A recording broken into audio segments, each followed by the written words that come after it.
계속해서 여러분들과 함께 갈라디아서를 살펴보고 있는 중입니다.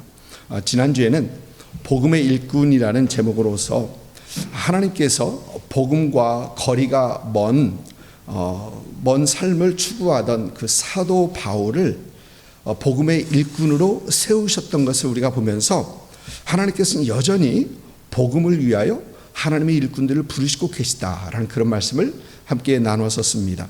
또 우리는 예수 그리스도의 복음을 전하는 그 메신저로서 세상과 타협하지 않고 예수 그리스도의 복음을 살아가는 그런 사람들이 되어야 함을 생각해 봤었습니다. 항상 예수 그리스도의 복음을 말하며 예수 자랑하며 예수의 복음의 삶을 살아가는 그런 여러분들 되시기를 주님의 이름으로 축복합니다. 오늘 함께 받을 하나님의 말씀은 은혜 받을 하나님의 말씀은 갈라디아서 2장 1절부터 10절까지 말씀입니다.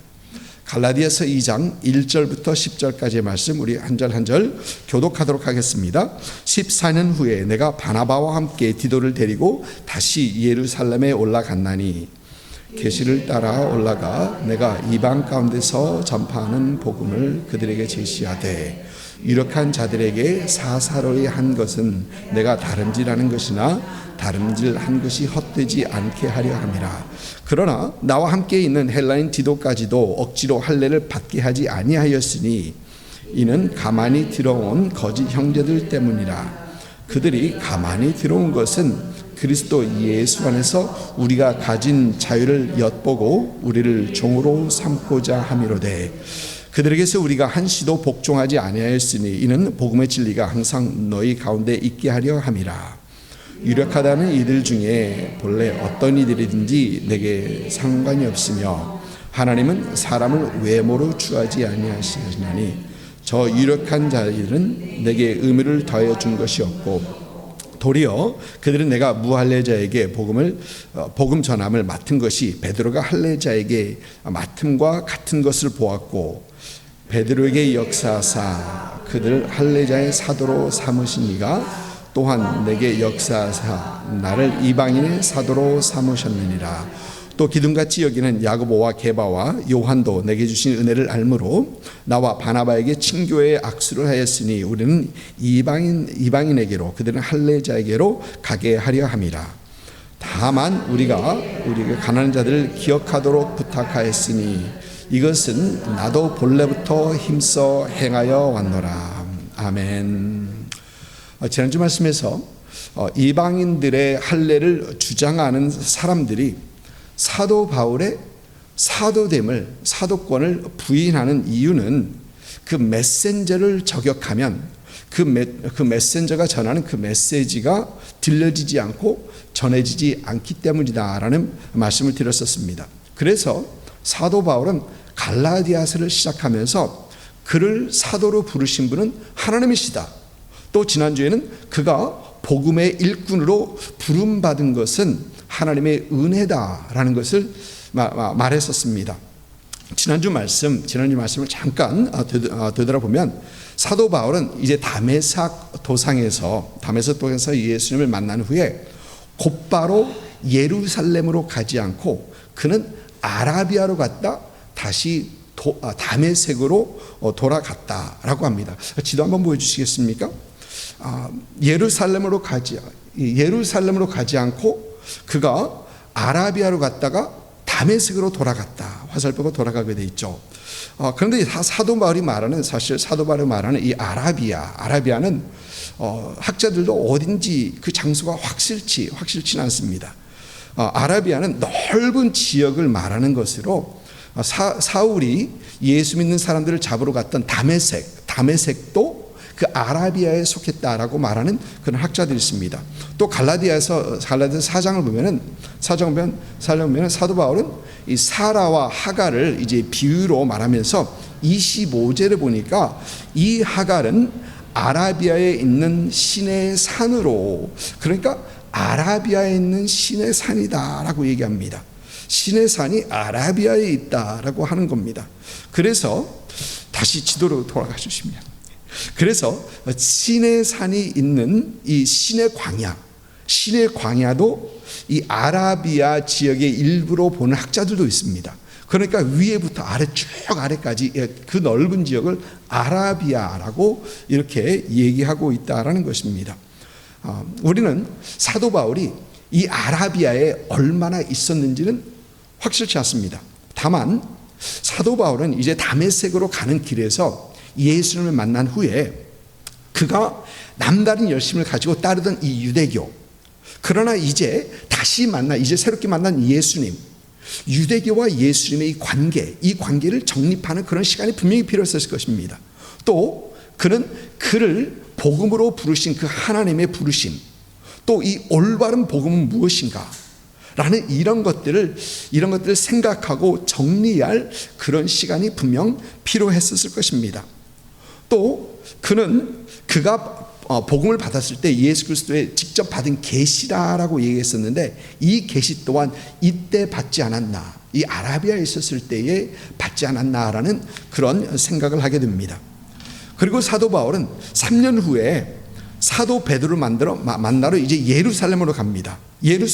그러나 예루살렘에서 그는 베드로 사도는 보지 못하고 오직 야고보 사도만 보았다. 15일 있는 동안에 야고보만 만났다라고 합니다. 그 후에 그는 수리아와 시리아와 길리기아 지방을 지나서 사도행전을 보면은 그는 고향 다소, 저 윗부분이죠. 다소에 있다가 그 후에 이제 바나바가 와서 그를 데리고 안디옥 교회로 가게 되고, 안디옥 교회는 그를 선교사로 파송하고, 이런 여정을 걷게 됩니다. 여러분, 사도 바울의 여정을 보면 예수님 만난 그 첫 시간부터 그의 신앙의 여정은 쉽지 않았었어요. 굉장히 어려웠었습니다. 사도행전 9장을 보니까 사도 바울이 이제 회심 직후에 곧바로 복음을 전한 것으로 기록하고 있는데, 그러나 그가 복음을 전하기까지는 그 오랜 시간 동안 모든 사람들과 떨어져 있는 아라비아 광야에 있는 그 고독한 시간을 보냈었고요. 그는 또 그의 신앙을 정리하면서 또 하나님의 계시를 받는 그 광야의 생활, 힘들고 어려운 그 광야의 생활을 하는 그런 기간이 있었더라는 것입니다. 또 뿐만 아니고 그의 험악한 과거 때문에 처음부터 사람들에게 환영받지 못합니다. 예수 믿었으니까 참 좋아, 예수 믿었으니까 참 와서 오세요 라는 이런 환영을 그는 받지 못합니다. 오히려 예수님의 제자들과 사귀려 하나 그들이 두려워하면서 만나기를 꺼려합니다. 아마 그래서 15일 동안 예루살렘에 가 있는 동안에 아무도 만나지 못하고 그는 사도 야고보밖에 만나지 못했다라고 했는지 모르겠습니다. 또 뿐만 아니라 그는 이제 많은 유대인들의 미움의 대상이 됩니다. 전에는 앞장서서 유대교를 향한 열심을 가지고 교회를 핍박했던 사람이 이제 갑자기 변신하여서 예수를 말하기 시작합니다. 그러니까 이제 유대인들이 그를 죽이려고 여러 가지로 노력을 합니다. 여러분, 그래서 성경을 보니까 그가 다메섹에서는 광주리를 타고 성 밖으로 내려와서 그는 유대인들에서 도망합니다. 피신합니다. 또 예루살렘에 와서 보니까 예루살렘에도 헬라파 유대인들이 그를 죽이려고 합니다. 예수를 전하니까 죽이려고 합니다. 그래서 그는 수리아와 길리기아 지방을 통해서 그의 고향으로 피신해 있는 겁니다. 피신해 갔던 것입니다. 그런데 여러분, 이렇게 쉽지 않은 신앙의 여정을 걷는 사도 바울의 이 모습은 복음의 일꾼으로 검증되어가는 그 과정입니다. 복음의 일꾼으로 검증되어가는 과정이에요. 여러분, 여기서 우리가 보는 사도 바울의 모습은 하나님의 말씀과 씨름하는 그의 모습입니다. 여러분, 지금까지 사도 바울은 구약 성경을 보면서 이렇게 이것이 진리다라고 깨달았었습니다. 그런데 갑자기 예수 그리스도를 만났거든요. 그러니까 이 구약 성경들이, 자기가 알고 있는 이 성경들이 재해석되어야 되는 겁니다. 예수 그리스도 안에서 다시 해석되어야 되는 것입니다. 그래서 하나님의 말씀과 씨름하는 것, 지금까지 믿었던 걸 다 내려놓고 다시 새롭게 정리해야 되는 그 모습입니다. 또 사도 바울의 이 모습은 광야에서 하나님의 음성을 듣기 위해 몸부리치는 그런 모습입니다. 여러분, 광야가 참 재밌어요. 광야에서 하나님께서는 그의 사람들에게 말씀을 하십니다. 사도 바울은 그 하나님의 음성을 듣기 위해서 애쓰는 그런 모습, 그리고 사람들이 환영하지 않아도, 믿는 사람들이 환영하지 않아도, 또 유대인들이 해를 가려고 해도 포기할 줄 모르고 꾸준히 그의 길을 가고 있는 이 사도 바울의 모습. 여러분, 이렇게 사도 바울은 하나님의 일꾼으로 세워져 가는 그 과정을 걷고 있는 겁니다. 그 과정을 무시하지 않고 소홀히 하지도 않고 인내하면서 지나가는 그 모습입니다. 사랑하는 성도 여러분, 우리의 소망이 무엇입니까? 우리 한국 사람들에게 우리의 소망은 무엇이냐면 우리의 소망은 통일입니다 라고 얘기하는 분들이 계십니다. 여러분, 그러나 우리 믿는 사람들의 소망은 우리 있는 이 자리에서 우리가 복음의 일꾼으로 세워지는 것. 여러분, 하나님께서 여러분의 삶을 통해서 역사하는 거 보기 원치 않으십니까? 보기 원합니다. 보기 원합니다. 그 복음의 일꾼이 어떤 사람들은 목사나 선교사님처럼 복음을 선포하는 그런 일꾼일 수도 있습니다. 그러나 대부분의 복음의 일꾼들은 그들의 삶 속에서 예수 그리스도의 사랑을 실천하고 또 복음을 살아가면서 예수 그리스도를 삶 속에 나타내며 복음의 일꾼으로 세워져 가고 있는 겁니다. 살아가고 있는 겁니다. 그런데 여러분, 복음을 선포하는 사람이나 복음을 살아가는 사람이나 복음을 살아가면서 예수 그리스도를 나타내는 사람이나 복음의 일꾼으로 검증되는 것은 참 중요합니다. 복음의 일꾼으로 검증이 되어야 됩니다. 여러분, 왜 그렇습니까? 검증되지 않으면 쓰임받지 못하기 때문에 그렇습니다. 검증되지 않으면 쓰임받지 못해요. 어느 분이 교회에서 전도사님으로 전도사 생활을 하고 전도사를 섬기고 있었습니다. 이제 신학교를 다니고 졸업을 하고 목사 안수를 받으려고 목사님에게 가서 담임 목사님에게 가서 풀타임 사역을 할 수 있겠느냐라는 그런 부탁을 했습니다. 그 교단의 룰이, 그 교단의 법이 풀타임 사역을 하자면, 전임 사역을 하지 않으면 안수받지 못하는 그러한 법이 있었기 때문에 그렇습니다. 그리고 담임 목사님은 그 전도사님의 부탁을 가지고 이제 당회 장로님들의 의견을 물었습니다. 그런데 모든 장로님들이 반대입니다. 모든 장로님들이 반대했어요. 인격적으로, 그리고 인간관계에 있어서 검증이 덜 됐다는 겁니다. 그래서 할 수 없이 그 길에 떠났어요. 여러분, 복음을 전하는 일꾼 외에 모든 복음의 일꾼들도 마찬가지입니다. 사랑하는 성도 여러분, 그래서 우리는 항상 검증된 복음의 일꾼이 되기 위해서 힘쓰고 애써야 합니다.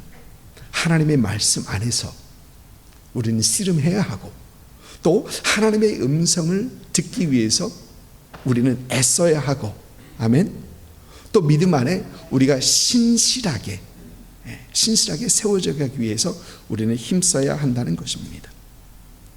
또 우리 안에 예수 그리스도의 향기가 나는지, 여러분, 예수 냄새가 풍기는지, 또 우리 안에 우리로부터 예수의 사랑이 전달되고 있는지, 그러니까 예수의 모습이 보이고 있는지 우리는 항상 우리 자신을 살펴야 한다는 것입니다.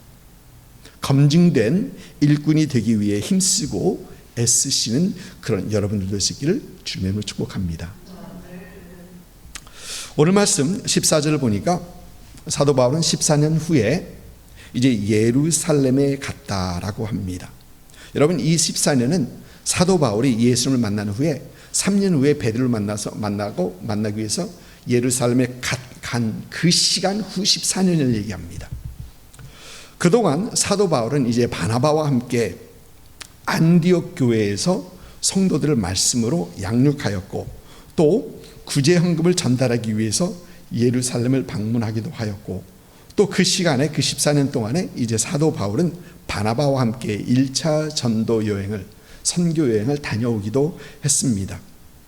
이 사도 바울의 예루살렘 방문, 이 14년 후에 예루살렘 방문을 사도행전 15장에서도 이제 기록하고 있습니다. 1차 예루살렘 총회로 불리기도 합니다. 이 예루살렘 총회가 함께 총회로 모였던 그 이유는 우리가 지금 갈라디아서에서 살펴보고 있는 바로 그 이유입니다. 즉 할레파 유대인들이 주장했던 이방인들이 구원을 받으려면 예수 믿는 것뿐만 아니라 유대인의 할례와 유대인의 모든 규례와 법을 다 지켜야 한다. 율법과 규례를 지켜야 한다라고 주장하는 그것. 그러나 사도 바울과 바나바가 선포했던 이방인들은 할례를 받을 필요가 없고 또 유대인들의 모든 규례와 율법을 지키지 않아도 된다. 오직 예수 그리스도를 믿어 우리는 구원을 받는다라는 이 복음이 서로 상반되기 때문에 이것을 다투면서 이제 이것을 해결하기 위해서 예루살렘 총회, 온 교회의 지도자들이 함께 모였던 것입니다. 사도행전 15장을 보면 예루살렘 총회는 사도 바울과 바나바의 손을 들어줍니다. 사도 바울과 바나바의 손을 들어줍니다. 사도행전 15장 11절 보면은 베드로 사도는 이렇게 합니다. 그러나 우리는 그들이 우리와 동일하게 주 예수의 은혜로 구원을 받는 줄 믿노라 하니라. 여기서 말하는 그들은 이방인입니다. 이방인들이 우리와 동일하게 예수 그리스도 믿으면 구원을 받는다라고 사도 베드로는 얘기합니다. 그리고 사도 야고보는 이제 19절에 그 후에 19절을 보면은 내 의견에는 이방인 중에서 하나님께로 돌아오는 자들 괴롭게 하지 말고, 그러니까 그들에게 율법과 규례의 짐을 씌우지 말라는 겁니다. 괴롭게 하지 말라라는 것입니다. 그러면서 그들은 사도 바울과 바나바가 전하는 그 복음에 손을 들고 이것이 진리다라고 그들은 얘기를 합니다. 이것을 사도 바울은 오늘 말씀 2절을 보면 내가 이방 가운데서 전하는 복음을 그들에게 제시하되, 그리고 9절을 보니까 나와 바나바에게 친교의 악수를 하였으니라고 합니다. 사도 바울은 그가 전하는 복음을 야고보, 베드로, 요한 이런 교회의 기라성 같은 기둥 같은 이 사도들도 동의하는 복음이다. 그들도 인정한 복음이다라고 얘기하는 겁니다. 그리고 그 예수님께서 사도 바울을 이방인의 사역을 부르신 것 같이 그들도 그들도 유대인으로 불렀고, 그러니까 주님께서 그를 부르심을 그들은 보았고 인정했다라는 것입니다. 그런데 여러분 재미있는 것은 사실 사도 바울은 야고보나 베드로나 요한 이런 교회 기둥 같은 사도들의 인정이나 승인은 필요로 하진 않습니다. 여러분 누가 그를 사도로 부르셨습니까? 하나님께서 부르셨습니다. 여러분 그를 파송했던 교회는 예루살렘 교회가 아니라 안디옥 교회입니다. 1차 선교 여행 중에서 사도 바울은 하나님의 크신 은혜, 놀라운 역사를 봤습니다. 그는 복음을 선포했고 많은 사람들이 그 복음을 듣고 예수 믿게 되었고 또 하나님의 교회가 세워졌고 하나님 나라가 확장되는 것을 그는 그 눈으로 직접 보고 목격했었습니다. 그래서 사람의 승인이나 사람의 동의가 그는 사실 필요로 하진 않습니다. 그러나 이방인 교회가 할레파 유대자들의 잘못된 가르침, 그들이 잘못되는 것을 확실히 깨닫게 하기 위해서 사도 바울은 이제 동의를 구했던 것입니다. 교회의 동의를 구했던 것입니다. 이것이 잘못되었다, 확실히 잘못된 것을 깨닫게 하기 위하여 사도 바울은 일부러 동의를 구하고 일부러 그들의 승인을 얻었던 것입니다. 그리고 그 검증은 사도들과의 친교의 악수로 보여줍니다. 그들은 할례자들에게, 야고보와 베드로와 요한은 할례자들에게, 사도 바울과 바나바는 이방인에게 복음을 전하는 동역자, 동역자로 검증을 받게 되는 것입니다. 사랑하는 성도 여러분, 우리의 신앙의 검증, 우리의 복음의 일꾼이 된 검증은, 여러분 가끔 사람들은 그래요. 나만 잘하면 되지. 뭐 다른 사람들은 무슨 상관이 있어. 나만 잘하면 되지. 그러나 여러분, 이 신앙의 검증과 우리 복음의 일꾼 된 검증은 교회 공동체 안에서, 신앙 공동체 안에서, 믿음의 공동체 안에서 꼭 필요한 것입니다. 꼭 필요한 것입니다. 여러분, 사도 바울은 지금 이런 마음 가지고 사도들의 검증을 받고 있는 것입니다. 여러분, 저는 가끔 여러분들에게 그런 말씀 드리죠. 신앙생활에는 독불장군 없다. There's no superman in our spiritual walk. 나 혼자 할 수 있는 그런 사람 아무도 없다는 것입니다. 여러분, 그래서 교회는 서로 인정하며 서로를 세워주는 그런 신앙 공동체가 될 때 우리를 통하여 예수 그리스도의 복음이 조금 더 전파되고 하나님 나라가 조금 더 세워지게 되는 겁니다. 오늘 주보에 이 영혼의 쉼터를 보면 불완전한 모두가 동역하는 기쁨이라는 그 생명의 삶 1월 18일 있는 그 글을 제가 올렸습니다. 이 글을 보면은 우리 가운데 완전한 사람은 아무도 없습니다로 시작합니다. 우리 가운데 완전한 사람은 아무도 없습니다. 그러면서 좀 밑에쯤 보면은 우리는 공사 중입니다. 주님 품 안에 들어가기까지 끝없이 공사 중인 허물투성이인 존재입니다 라고 합니다. 여러분이 공사 중이라는 이 말 얼마나 위로가 되는지 몰라요. 얼마나 위로가 되는지 몰라요. 아직도 부족한 우리의 모습, 저의 모습을 보면서 아직도 공사 중이니까 그렇지. 그리고 마지막에는 성령의 도우심이 아니면 사랑하고 받아들일 수 없는 사람을 포기하지 않고 함께 품고 갈 때, 성령의 도우심이 아니면 사랑하고 받아들일 수 없는 사람을 포기하지 않고 함께 품고 갈 때라는 그런 말이 나옵니다. 여러분, 우리가 서로를 인정해주고 서로를 품어주고 서로를 검증해주는 이유는, 여러분, 우리가 완벽해서는 아니죠. 우리가 완벽해서 그렇지 않습니다. 나도 부족하기 때문에, 내가 아직도 공사 중이기 때문에 우리는 부족한 서로를 우리는 받아들이고 품어줄 수 있다라는 것입니다. 참 이러한 우리가 될 수 있으면 참 좋겠습니다. 아멘. 아멘. 오늘 말씀에서 우리가 눈여겨봐야 하는 그 사도 바울의 모습이 있습니다.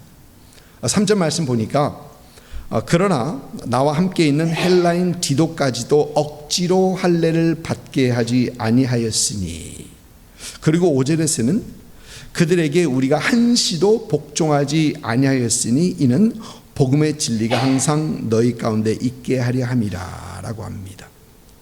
여러분, 여기서 보는 이 사도 바울의 모습은 진리에 있어서는, 예수 그리스도의 복음의 진리에 있어서는 한치도 타협하지 못하는, 한치도 굽히지 않는 그런 사도 바울의 모습입니다. 여러분, 디도는 할례 받지 않는 이방인입니다. 헬라인입니다. 사도 바울이 예루살렘에서 할례 받지 않는 이방인과 함께 다니면서 율법주의자들의 비난의 표적이 되었을 거라는 것은 우리는 분명히 생각할 수 있습니다. 저 사람은 이방인하고 다녀, 저 사람은 할례 받지 않은 사람도 다녀 하면서 손가락질하고 비난을 분명히 받았을 것입니다. 여러분, 그런데도 사도 바울은 굽히지 않아요. 떳떳합니다. 굽히지 않습니다. 여러분, 사도 바울이 아마 자기를 따라온 이 디도에게 사람들의 눈치를 좀 보지 않기 위해서 가서 할례하자 라고 하면은 아마 디도는 쉽게 했을지도 몰라요. 그러나 사도 바울은 그렇게 하지 않습니다. 그렇게 하지 않아요. 타협하지 않습니다. 그가 가르치는, 그가 선포하는 복음에서 그는 한치도 타협하는 모습이 없습니다. 복음으로부터 멀어지거나 진리와 진리에서 진리를 놓고 타협하지 않습니다. 사도 바울은 그가 전하는 복음, 오직 예수 그리스도를 믿어 전하는 이 복음에 있어서는 굽히지 않는, 굽힐 수 없는 그런 모습입니다. 사랑하는 성도 여러분, 어떤 일꾼이 검증된 일꾼입니까? 어떤 일꾼이 나의 편리를 위하여, 나의 이득을 위하여, 또 나의 안전을 위해서 진리가 아닌 것과 타협하지 않는 일꾼, 내 편하기 위해서 진리와 타협을 하지 않는 그런 사람들, 즉 진리를 포기하지 않는 일꾼이 검증된 일꾼이라는 것입니다. 여러분, 만일 사도 바울이 이 유대인들의 프레셔 때문에, 그들의 프레셔 때문에 못 이기고 디도에게 할례를 시켰다고 하십시다. 그러면 예루살렘 교회에 그 기둥 같은 그 사도들, 야고보, 베드로, 요한, 사도 바울 어떻게 생각했을까요? 그에게 친교의 악수를 내밀었을까요? 그렇지 않았을 겁니다. 그렇지 않았을 것입니다. 여러분, 다니엘서를 보니까 느부갓네살 왕 앞에서 이 다니엘의 세 친구 우리가 봅니다.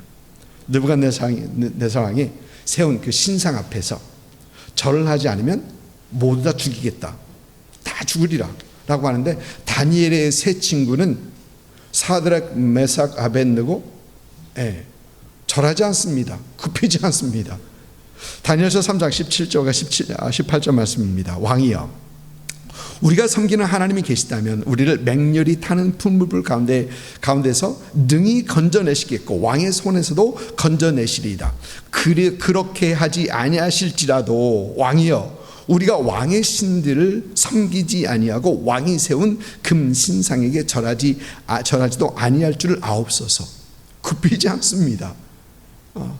죽인다 그래도 못하겠다는 겁니다. 여러분, 얼마나 멋있습니까? 얼마나 멋있는 신앙의 모습입니까? 여러분, 다니엘은 어떻습니까? 그 친구들입니다. 다니엘은 어떻습니까? 다니엘 6장을 보니까 다니엘을 시기하는 사람들이 다리오 왕을 다 꿰어서 30일 동안 다리오 왕 외에 누구에게든지 기도하면 사자굴에 넣기로 어떤 그런 조서를 만듭니다. 그러면서 다니엘서 6장 10절을 보니까 다니엘이었습니다. 다니엘이 그 조서에 왕의 도장이 찍힌 것을 알고도 자기 집에 돌아가서는 윗방에 올라가 예루살렘으로 향한 창문을 열고 전에 하던 대로 하루 3번씩 무릎 꿇고 기도하며 그 하나님께 감사하였더라. 한치의 타협함도 없습니다. 그대로 밀고 나갑니다. 자기 신앙이 그대로 밀고 나갑니다. 여러분, 얼마나 멋있는 신앙의 모습입니까? 여러분, 타협은 어떻게 생각하면 정치나 이런 사업, 이런 때 타협은 꼭 필요하죠. negotiation 꼭 필요합니다. 그러나 신앙에 있어서 타협이란 있을 수 없습니다. 여러분, 복음의 진리에 있어서, 우리가 또 복음의 삶을 살아가는 데 있어서 작은 타협은 마치 큰 댐에 구멍 하나가 있는데 그것이 마지막, 그 결국에는 큰 댐을 무너뜨리는 것처럼, 이 작은 타협은 신앙을 넘어뜨리는 요소가 되는 것입니다. 그리스도의 복음에 있어서, 예수 그리스도의 복음을 살아가는 데 있어서 타협하지 않는 검증된 복음의 일꾼이 될 수 있기를 주님으로 축복합니다. 여러분, 우리는 모두는, 저와 여러분은 복음의 일꾼들입니다. 우리가 있는 이 자리, 우리 삶 이 자리에서 우리는 하나님의 말씀과 씨름하고 하나님의 음성을 귀를 기울이시면서 예수 향기 풍기시고 예수 모습 보이시며, 또 우리의 부족함과 연약함을 인정하고 서로를 받아주고 품어주고, 또 우리가 복음의 진리에 있어서는, 또 우리 복음의 삶을 살아가는 데 있어서는 그 어떤 타협도 용납하지 않는 그런 복음의 일꾼이 되어 하나님 나라에서 예수 그리스도의 복음에 검증된 그런 복음의 일꾼들 될 수 있기를 주님으로 축복합니다. 아멘.